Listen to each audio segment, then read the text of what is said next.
जय Hind. JCERT class 8 विषय जो है वो भूगोल ज्योग्राफी का पहला चैप्टर हम लोग पढ़ने वाले हैं इस वीडियो में। चैप्टर का नाम है संसाधन। संसाधन के इंपॉर्टेंट के बारे में हम लोग जानेंगे इस चैप्टर में।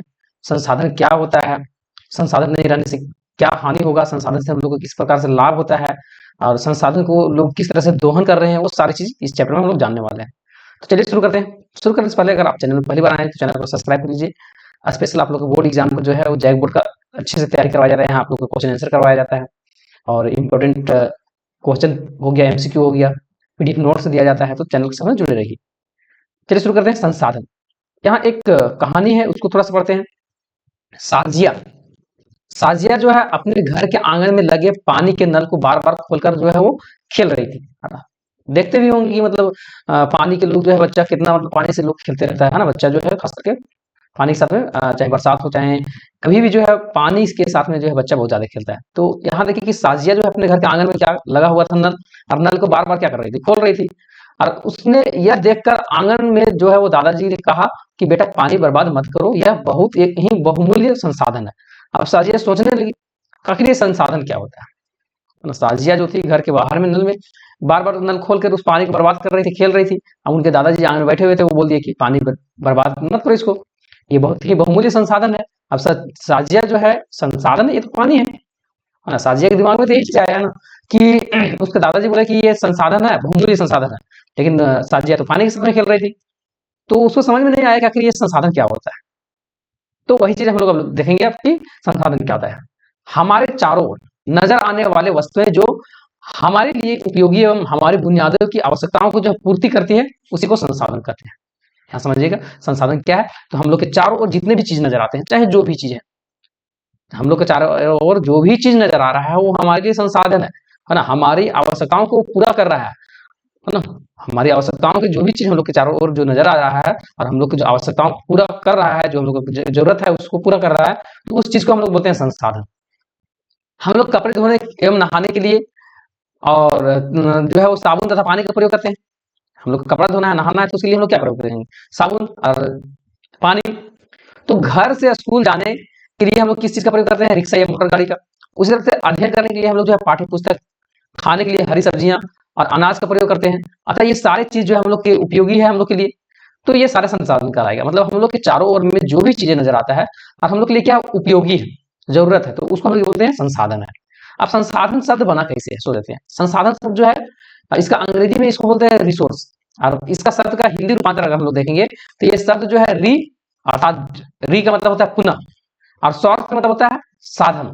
मतलब रिसोर्स का मतलब क्या हो गया कि फिर से मिलने वाला साधन को हम लोग क्या बोलते हैं, संसाधन बोलते हैं, रिसोर्स बोलते हैं। अब यहाँ से देखिएगा कि पानी हो गया, साबुन हो गया, रिक्शा, मोटर गाड़ी, पाठ्य पुस्तक, सब्जी आदि, ये सभी एक जैसा है। सोचना है क्या इस सब का सब एक जैसा है? बिल्कुल नहीं। पानी, साबुन, रिक्शा, मोटर गाड़ी, पाठ्य पुस्तक, सब्जी, ये सारा जो है एक जैसा नहीं है। तो कोई भी वस्तु संसाधन बनती है ना। कोई भी वस्तु संसाधन बनती है कब? जब उसका कोई मूल्य होता है, और मूल्य का अर्थ महत्व होता है। मतलब देखिए संसाधन वो चीज तभी बनेगा जब वो वस्तु का किसी न किसी प्रकार का मूल्य है और मूल्य का महत्व भी होता है। मूल्य का अर्थ मतलब उसका महत्व है। अब जिस चीज का महत्व है ही नहीं तो वो हम लोग के लिए संसाधन नहीं है, वो बेकार चीज है उसका। अब यहाँ तक देखा जाए कि मतलब अधिकतर से अधिकतर चीज जो है हम लोग को काम आता है, तो हमारे लिए संसाधन है। लेकिन जो चीज नहीं, जिसका कुछ मूल्य नहीं है, जिसको हम लोग महत्व नहीं देते हैं, संसाधन नहीं कहलाएगा। तो इसका प्रयोग या फिर तो उपयोगिता इससे मूल्य प्रदान करता है। सभी संसाधन मूल्यवान होते हैं, जितने भी संसाधन है सारे के सारे मूल्यवान होते हैं। मतलब संसाधन किसको बोला जाता है? जो हमारे उपयोगी है, हमारे लिए जो जरूरत को पूरा करता है, तो उसको संसाधन बोलते हैं। अब कोई ऐसा चीज है जो कि मतलब हम लोग की जरूरत को पूरा करता है, उसको मतलब वो मूल्यवान है ही नहीं? बिल्कुल ऐसा नहीं है। जो हम लोग का जरूरत को पूरा कर रहा है वो जो है हम लोग के लिए क्या है, मूल्यवान है ना। जैसे कि मान चलिए कि अभी चाहे जो भी चीज है, 5 रुपया के पेन ही है, तो वो 5 रुपया भले ही ये 5 रुपया का है, लेकिन इसका महत्व बहुत ज्यादा है। तो वही चीज हम समझाना चाह रहे हैं कि सभी संसाधन मूल्यवान होते हैं, चाहे वो कम कीमत का हो या ज्यादा कीमत का हो। संसाधन के आर्थिक मूल्यों का अंतर होता है, जैसे कि धातुओं का आर्थिक मूल्य होता है, जबकि एक मनोरम भूदृश्य का आर्थिक मूल्य नहीं होता है। ये दोनों संसाधन का महत्वपूर्ण है और हम लोग जो है मनुष्य की आवश्यकताओं को पूरा करते हैं। देखिए कुछ कुछ संसाधन ऐसे होता है कि बहुत बहुमूल्य रहता है, मतलब बहुत महंगा रहता है, कुछ जो है वो क्या रहता है, सस्ता रहता है, बहुत कम दाम का रहता है। लेकिन क्या मतलब जो महंगा है वही केवल जो है वो संसाधन है, वही महत्वपूर्ण है? बिल्कुल नहीं। जो सस्ता है, जो महंगा है ना, चाहे उसका जो भी मूल्य है, वो दोनों हम लोग के लिए जो है, दोनों मनुष्य के लिए क्या है, आवश्यकता को पूरा करता है और दोनों जो है महत्वपूर्ण संसाधन भी है, चाहे वो महंगा है या फिर तो सस्ता है। अब आगे बोला कि पेटेंट का मतलब क्या होता है। यहाँ पेटेंट है, पेटेंट का मतलब किसी विचार अथवा आविष्कार पर व्यक्ति का विशेष संस्था का एक मात्र अधिकार होता है, उसको लोग पेटेंट बोलते हैं। नेक्स्ट आता है कि कुछ कुछ संसाधन समय समय के साथ में आर्थिक रूप में मूल्यवान हो सकते हैं। दादी माँ के घरेलू नुस्खे की आज कोई वाणिज्य मूल्य नहीं है, लेकिन यदि वे पेटेंट विचार या आविष्कार पर एकमात्र अधिकार करने के लिए पश्चात मेडिकल फर्म द्वारा बेचा जाए तो वे आर्थिक रूप से मूल्यवान है। समझिएगा, दादी माँ का नुस्खा मतलब यहाँ समझिएगा कि जो ऐसा चीज है, ऐसा चीज मतलब पुराना आयुर्वेदिक चीज से दवाई बना हुआ है हाँ, और उस चीज से लोग ठीक भी हो रहे हैं, लेकिन उसका मूल्य नहीं है। वही चीज अगर कोई बड़ा कंपनी है, सेम वही चीज वही प्रोडक्ट को बना रहा है जो घर में बनता है ना, जैसे कि अभी क्या बोला जाता है कि सर्दी किसी को किया हुआ है तो गांव में क्या करता है कि नाक में तेल डालता है, शरीर में तेल लगाता है, सरसों का तेल, सर्दी ठीक हो जाता है ना। अब ये सरसों का तेल है, इसका महत्व जो है वो दादी माँ के द्वारा बताया गया, लोग नहीं समझते हैं।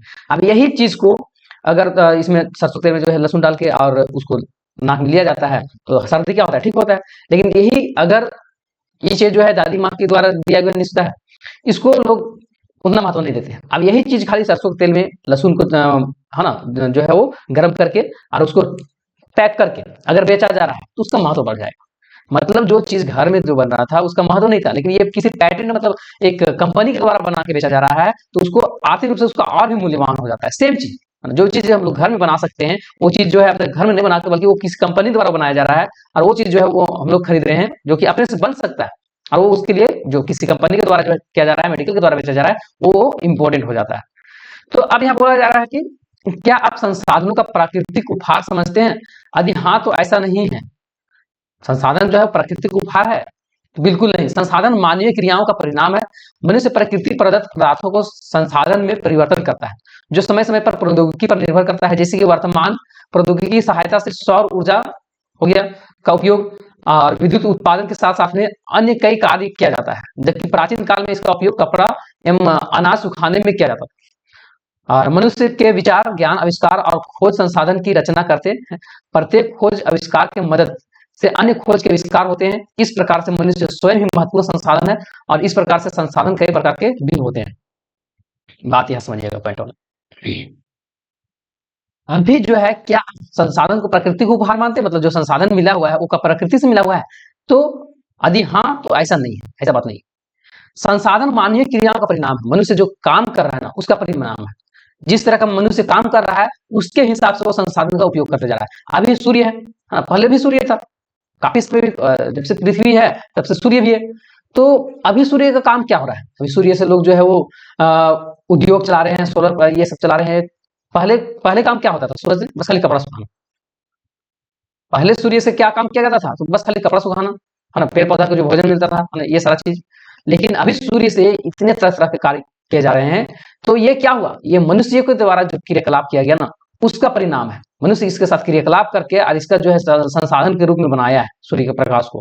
किया ये हम लोग अभी पहले सोलर था नहीं था, अब सोलर है। तो सूर्य था तो देखा कि मतलब मनुष्य की सूर्य से जो है सोलर प्लेट मतलब इससे एनर्जी बना सकते हैं, तो बना रहा है।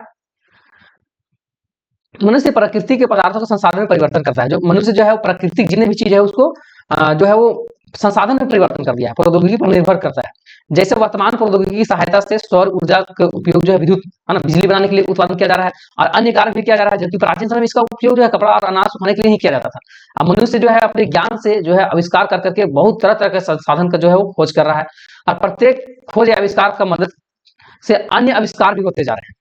अब इस तरह से मनुष्य जो है एक तरह का संसाधन है। मनुष्य भी तो एक तरह का संसाधन है।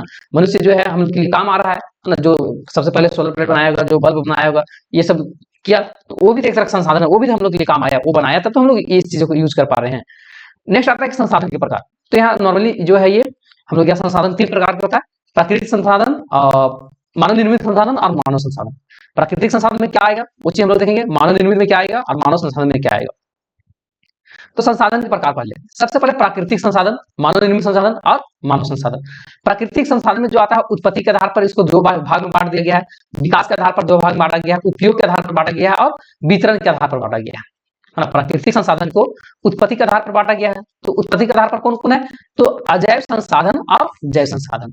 अजैव संसाधन किसको बोलते हैं, तो जिस पर जान नहीं है उसको अजैव संसाधन बोलते हैं, जैसे कि पत्थर हो गया, ईंट हो गया, ये सब अजैव संसाधन है। जैव संसाधन किसको बोलेंगे, तो वैसा संसाधन जिस पर जान है उसको जैव संसाधन बोलेंगे। नेक्स्ट आता है विकास और उपयोग के आधार पर संसाधन को बांटा गया है। तो वास्तविक संसाधन और संभाव्य संसाधन, ये सारा चीज है, एक एक करके सबके बारे में हम लोग पढ़ेंगे। अब यहाँ देखिए, वैसे संसाधन जो प्रकृति से प्राप्त होते हैं और बिना अधिक संशोधन किए जो है उसको उपयोग में लाते हैं, तो ये प्राकृतिक संसाधन कहलाए। प्राकृतिक संसाधन क्या है, तो वैसा संसाधन जो प्रकृति से प्राप्त हुआ है और उसको हम लोग ज्यादा संशोधन नहीं करके बल्कि डायरेक्ट जो उपयोग करना शुरू कर देते हैं, जिसको बोलेंगे प्राकृतिक संसाधन है। और ये जैसे प्राकृतिक संसाधन में नदी हो गया और झील का जल हो गया, मृदा, खनिज, वन, वायु के सभी प्रकार के जो है प्राकृतिक संसाधन है ना। ये सारा का सारा क्या है, प्राकृतिक संसाधन है। इनको जो हम लोग ज्यादा संशोधन नहीं करके बल्कि डायरेक्ट हम लोग यूज करना शुरू कर देते हैं।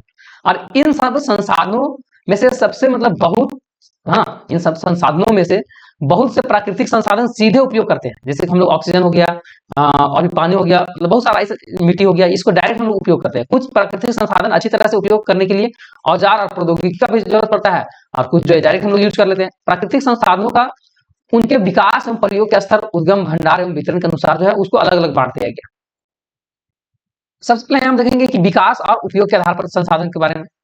तो वास्तविक संसाधन और संभावित संसाधन। वास्तविक संसाधन क्या होता है, तो वैसा संसाधन, वास्तविक संसाधन होते हैं जिनकी मात्रा ज्ञात, की मतलब कितना है, ये कितना है, पृथ्वी में कितना बचा हुआ है, मात्रा पता है, क्वांटिटी को पता हुआ है ना, तो उसको हम लोग बोलेंगे वास्तविक संसाधन, जिनका उपयोग वर्तमान के लिए किया जा रहा है। और पश्चिम एशिया में खनिज तेल हो गया, महाराष्ट्र के दक्कन में पठार में काली मिट्टी हो गया, झारखंड में कोयला हो गया, बॉक्साइड, ये सारा का सारा वास्तविक संसाधन। कोयला झारखंड में कितना है वो पता है ना, वास्तविक संसाधन कर लाए, क्योंकि इसका मात्रा पता है कि कोयला भी इतना है झारखंड में।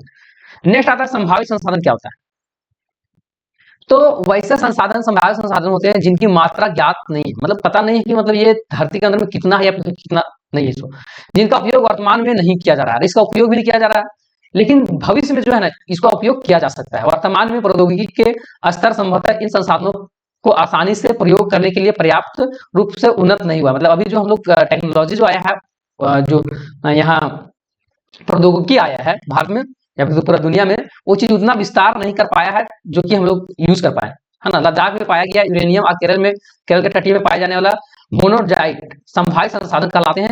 200 वर्ष पूर्व तीव्र गति वाली पवने एक संभावित संसाधन थी, किंतु आज वे वास्तविक संसाधन। इधर थोड़ा सा कुछ था, है ना, क्रियाकलाप है, चिन्हित करे की वाणिज्य मूल्य नहीं है, चिन्हित करे की जिनका वाणिज्य मूल्य नहीं है, कृषि, भूमि, लोकगीत, दादी माँ की कहानी, पापा मम्मी की प्यार, कोयला, सोना, ये सब कुछ चिन्हित करना है। तो यहाँ देखिए आप, नेक्स्ट आता है कुछ अन्य संभावित संसाधन का पता लगाना है। अब देखिए उत्पत्ति के आधार पर, उत्पत्ति के आधार पर संसाधन दो प्रकार के हैं, अजैव और जैव। अजैव किसको बोलते हैं, अजैव संसाधन निर्जीव होता है, जैसे कि मिट्टी, चट्टान, हवा, ये सारा चीज हो गया, जबकि जैव संसाधन जीव जंतु जिस पर जान होता है। उपयोग के आधार पर जो है वो संसाधन को बांटा गया है, नवीकरणीय, अनवीकरणीय और चक्रीय संसाधन। नवीकरणीय संसाधन क्या होता है, तो वैसे संसाधन नवीकरणीय संसाधन कहलाते हैं जिनका शीघ्रता से नवीकरणीय हो जाता है, मतलब उसको हम लोग प्रयोग किया तुरंत फिर नया बन गया, तुरंत नया बन जाता है, अर्थात उनका उपयोग दोबारा किया जा सकता है। इनमें से कुछ जैसे कि सौर हो गया, पवन हो गया, जैसे कि सौर ऊर्जा, अभी मतलब धूप उगा हुआ है उसका उपयोग कर रहे हैं और कल फिर धूप उग जाएगा, तो ये सब असीमित है और उन पर जो है मानवीय क्रियाओं का प्रभाव नहीं पड़ता है। जल, मृदा, वन जैसे नवीकरणीय संसाधन का लापरवाही से किया गया उपयोग उनके भंडार प्रभावित कर सकता है। देखिए जल हो गया और मृदा हो गया और वन हो गया, ये तो नवीकरणीय संसाधन है, लेकिन इसका लापरवाही से अगर प्रयोग किया जाएगा तो ये चीज खत्म हो सकता है। जिस तरह से पानी का भी कमी हो रहा है, मृदा जो है वो बंजर बनते जा रहा है, वन का कटाई हो रहा है, ये प्राकृतिक है ना, जो है वो प्रकृति का देन है, मतलब ये जो है नवीकरणीय संसाधन है, ये खत्म नहीं होगा, लेकिन जिस तरह से दोहन किया जा रहा है ये कहीं न कहीं अनवीकरणीय बन जाएगा। जल असीमित नवीकरणीय संसाधन का प्रतीक होता है, फिर भी जल की कमी है ना, और प्राकृतिक में जो है जल का स्रोत सूखना आज विश्व के लिए बहुत ही बड़ा जो है समस्या हो चुका है। नेक्स्ट आता है कि अनवीकरणीय संसाधन किसको बोलते हैं, तो वैसे संसाधन अनवीकरणीय संसाधन कहलाते हैं जिनका भंडार सीमित है, मतलब एक बार पर्याप्त, मतलब उसको एक बार हम लोग प्रयोग किए हैं तो वो समाप्त हो गया है। उसके बाद नवीकरणीय होने के लिए, फिर से बनने के लिए लाखों वर्ष लग जाएगा, और ये अवधि मानव जीवन के लिए जो है बहुत बड़ा अवधि होता है। जैसे इसके अंतर्गत है पेट्रोलियम, कोयला, प्राकृतिक गैस, ये सारा चीज इसके अंतर्गत आता है। नेक्स्ट आता है चक्रीय संसाधन। क्या होता है? तो कुछ संसाधन ऐसे भी होते हैं जिसका उपयोग बार बार किया जाता है, उसको चक्रीय संसाधन कहते हैं। जैसे जल हो गया। नेक्स्ट आता है वितरण के आधार पर संसाधन को सर्वव्यापक संसाधन और स्थानीय संसाधन में बांट दिया गया है। तो जो संसाधन सभी जगह पाए जाते हैं, जैसे कि वायु हो गया, जिससे हम लोग सांस लेते हैं, तो इसको सर्वव्यापक संसाधन बोलेंगे, जो मतलब हर एक जगह पाया जा रहा है। वैसा संसाधन जो हर एक जगह पाया जाता है उसको सर्वव्यापक संसाधन बोलते हैं। और वैसा संसाधन जो निश्चित स्थान पर कहीं मतलब स्पेशल जगह पर पाया जाता है उसको स्थानीय संसाधन कहते हैं। जैसे कि लो अयस्क हो गया, तांबा हो गया। लोहा जो है सब जगह नहीं है, अयस्क नहीं सब जगह, तांबा सब जगह नहीं है। अब पृथ्वी पर प्राकृतिक संसाधनों को वितरण विभिन्नताएं पाई जाती है। यह विभिन्नताएं भूभाग, जलवायु और ऊंचाई के अनेक भौतिक कारण है। मतलब हर एक जगह अलग अलग संसाधन पाया जाता है, सब जगह एक तरह का संसाधन नहीं पाया जाता है। और ये किस लिए ऐसा होता है? तो वहां के भौगोलिक स्थिति के कारण, वहां का भूमि किस प्रकार का है ना, उसके आधार पर। अब नेक्स्ट आता है मानव निर्मित संसाधन किसको बोलते हैं? तो जब प्राकृतिक पदार्थ का वास्तविक रूप में बदल दिया जाता है तथा उनके प्रयोग अन्य वस्तुओं को बनाने में किया जाता है, और नई वस्तु जो है निर्मित वस्तु को मानव निर्मित संसाधन कहते हैं। देखिए, जब प्राकृतिक पदार्थ का हम लोग प्रयोग कर ले रहे हैं और उसको प्रयोग करके हम लोग नया वस्तु बना रहे हैं, और वो वस्तु जो है वो मनुष्य उसको प्रयोग करेगा फिर, तो इसको हम लोग बोलेंगे मानव निर्मित संसाधन, है ना। इसके अंतर्गत कौन कौन आता है? तो वस्तु बनाने के लिए प्रौद्योगिकी का प्रयोग किया जाता है। जैसे लोहा एक प्राकृतिक संसाधन है, लेकिन इसे लोहा का निष्कर्षण कर मशीन हम लोग बनाते हैं, औजार बनाते हैं। लोहा जो था प्राकृतिक संसाधन है, ठीक है, प्रकृति का देन है। लेकिन लोहा से हम लोग मशीन बनाए हैं, तो ये मशीन हो गया, औजार हो गया, वाहन गाड़ी हो गया, ये सारा चीज जो है ना मानव निर्मित संसाधन कहलाएगा, है ना। भला है लोहा जो था प्राकृतिक था, लेकिन लोहा से हम लोग नया तरह का संसाधन बना दिए, है ना, मशीन बना दिए, गाड़ी बना दिए, सारा चीज, तो ये सब मानव निर्मित संसाधन कहलाएगा। और इसके अलावा प्रौद्योगिकी का एक मानव निर्मित संसाधन, और प्रौद्योगिकी में मानव निर्मित संसाधन भी एक तरह का संसाधन है। अब नेक्स्ट आता है मानव संसाधन क्या होता है? मानव खुद का एक मानव, मनुष्य जो है वो स्वयं एक संसाधन है। मानव को संसाधन की उसकी संख्या शारीरिक एवं मानसिक शक्ति बनाती है। शारीरिक एवं मानसिक शक्ति का विकास शिक्षा, तकनीक, स्वास्थ्य और कौशल की सहायता से होता है। इसकी सहायता से मनुष्य नई वस्तुओं का निर्माण करता है, उसको लायक बनाता है। और देश में युवाओं को कौशल हेतु प्रधानमंत्री विकास कौशल 2016 से चलाया भी जा रहा है। मानव, सबसे पहले मानव संसाधन क्या होता है? तो मनुष्य खुद में एक संसाधन, खुद में कैसे संसाधन है? वो अपने दम पर, अपने कौशल के अनुसार, अपने कला के अनुसार, जैसे कभी हम आप लोग को पढ़ा रहे हैं, तो इसमें मेरा कौशल है, क्षमता, सबको नहीं पढ़ा सकता है, तो ये आप पढ़ा रहे हैं, तो ये एक तरह का संसाधन आप लोग के लिए काम आ रहा है, तो हम क्या कहलाएंगे? एक तरह का संसाधन है। ये टेलर है ना, दर्जी जो है वो कपड़ा सी रहा है, सब आदमी कपड़ा सी लेता है नहीं, वो सीखा, उस पर किस तरह का हुनर आया, है ना, उसमें क्षमता आया, उसके बाद जो दूसरों के लिए कपड़ा को सी रहा है, तो वो दूसरे के काम आ रहा है। तो हम क्या बताएंगे? संसाधन जिसको बोलते हैं। तो दूसरों चीजें मतलब जो है वो हमारे चारों ओर में जो नजर आता है वो हम लोग के लिए जो जरूरी है, तो वो टेलर भी तो एक व्यक्ति के लिए जरूरी है, और वो अपना कौशल से जो है वो कपड़ा को सी रहा है, तो ये मानव संसाधन कहलाएगा। संसाधन तो देख लें कि कितना जरूरी है। अब संसाधन संरक्षण क्या होता है? तो हमारे जीवन में बढ़ती हुई आवश्यकताओं के कारण संसाधनों का जो है दोहन प्रयोग किया जा रहा है, मतलब अंधाधुंध प्रयोग किया जा रहा है। अब प्राकृतिक संसाधन कोयला हो गया, पेट्रोलियम अधिक उपयोग करने से जो है ये समाप्त हो सकता है, और इसको बनने में लाखों करोड़ों साल लगेगा। अतः संसाधनों का संरक्षण भी बहुत जरूरी है ना। संसाधन को संरक्षण करना बहुत जरूरी है, नहीं तो ऐसा समय आएगा कि सारा का सारा संसाधन खत्म हो जाएगा, और आने वाला पीढ़ी के लिए ये बचेगा भी नहीं, और वो सब जान भी नहीं पाएगा कि मतलब ये चीज क्या होता था। अभी जिसे हम लोग जान रहे हैं कोयला कोयला इस तरह होता है, लेकिन आने वाला पीढ़ी को पता भी नहीं चलेगा कि कोयला कैसा दिखता है। तो समझदारी पूर्वक उपयोग करना, उन्हें नवीकरणीय के लिए समय देना संसाधन संरक्षण कहलाता है। मतलब कोई भी संसाधन को हम लोग समझदारी पूर्वक अगर प्रयोग कर रहे हैं और उसको नवीकरणीय होने के लिए उसको हम लोग समय देंगे, तो उस तरह के जो है हम लोग क्या बोलेंगे उसको कि संसाधन संरक्षण। अब संरक्षण का अर्थ यह नहीं है कि आवश्यकताओं के रहने पर जो है उनका प्रयोग न कर बचाया जाए। मतलब देखिए, संसाधन संरक्षण का मतलब ये नहीं कि मान के लिए कि आवश्यकता है भी और उसका प्रयोग नहीं कर रहे हैं। मान लीजिए अभी गाड़ी से कहीं जाना है, हम लोग जाने की आवश्यकता है, लेकिन बोलेंगे संसाधन को बचाना है, सब जीवे नहीं करेंगे, तो ऐसा नहीं करना है। मतलब यहाँ बोला है कि संसाधनों का उपयोग करने की आवश्यकता और भविष्य के लिए उनके संरक्षण में संतुलन बना के रखना जो है सतत पोषणीय विकास कहलाता है। संसाधन के लिए संरक्षण के अनेक तरीके हैं। हम लोग को कोई भी संसाधन को अगर संरक्षण करना है, बचाना, तो उसका अलग अलग तरीका है। प्रत्येक व्यक्ति उपभोग को कम करके जो है वस्तुओं को पुनर्चक्रण और पुनः उपयोग द्वारा संरक्षण को अपना योगदान दे सकता है। अब क्या उपाय है? तो जो हम लोग उपयोग कर रहे हैं उसको कम थोड़ा सा कर देंगे, अच्छे से उपयोग करेंगे। हमारे पृथ्वी पर इन पर जो है निवास करने के वाले लोग, जैसे कि भविष्य में पेड़ पौधा और पारितंत्रिक जो है सुरक्षा और संरक्षण से जुड़ा है। अब हमें जो है यह सुनिश्चित करना होगा कि हमारा कर्तव्य हो जाता है कि सबसे पहला सभी नवीकरणीय संसाधन का उपयोग सतत पोषणीय हो, पृथ्वी पर जो है जीवन की विविधता संरक्षित की जाए, अब प्राकृतिक पर्यावरणीय तंत्र की कहानी जो है ना, प्राकृतिक पर्यावरणीय तंत्र की हानि जो है को कम से कम किया जाए, संसाधन को सही ढंग से प्रयोग किया जाए ताकि वर्तमान में जो है आने वाला पीढ़ी के लिए जो है हम लोग उसके लिए भी कुछ रख दे सके और वो लोग भी देख सके और अपनी आवश्यकताओं को क्या कर सके, पूरा कर सके। अब सतत विकास की अवधारणा का मूल रूप जो है 1992 में पृथ्वी सम्मेलन में किया गया था, जो रियो डी जेनेरो में किया गया था। अब नेक्स्ट आता है सतत पोषणीय विकास को बढ़ावा देने के लिए 2015 में भी संयुक्त राष्ट्र संघ ने सभी सदस्यों को लिए जो है देशों के लिए 2030 तक SDG है ना का लक्ष्य रखा है और इसके अंतर्गत 17 लक्ष्य निर्धारित किया गया है। इनमें महत्वपूर्ण गरीबी को सभी रूपों में समाप्त करना है और खाद्य सुरक्षा का उपलब्ध कराना है, खाने वाली चीजें का, और सभी को स्वास्थ्य सुविधा को भी उपलब्ध कराना है, सभी को गुणवत्तापूर्ण शिक्षा भी देना है, ये सारा चीज। अब सतत पोषणीय विकास के कुछ सिद्धांत पर जो है वो ध्यान दिया गया है। क्या क्या? तो मानव जीवन की गुणवत्ता को बढ़ाना है, पृथ्वी पर जो है जैव विविधताओं का संरक्षण करना है, प्राकृतिक संसाधनों का सदुपयोग करना है, सांस्कृतिक विविधताओं का भी संरक्षण करना है, संसाधन का पुनर्उपयोग करना है, पर्यावरण के लिए प्रति व्यक्ति उपहार और अभ्यास में परिवर्तन भी करना है, समुदाय को अपना पर्यावरण की देखभाल भी करना है और बनाना है। तो यह सारा चीज जो है वो करना है सतत पोषणीय विकास में, मतलब कुछ प्रिंसिपल सिद्धांत दिया गया है। ये चैप्टर खत्म होता है, क्वेश्चन आंसर जो है इसके बाद में करवाएंगे। टॉपिक नहीं समझ में आया होगा तो आप वीडियो पीछे करके देख सकते हैं, और अगर फिर भी नहीं समझ में आया तो कमेंट कर सकते हैं कि नहीं समझ में आया, किस तरह से पढ़ाएं इसको, हम फिर कोशिश करेंगे आप लोगों को समझाने की। तो तब तक के लिए मिलते हैं नेक्स्ट वीडियो में। जय हिंद।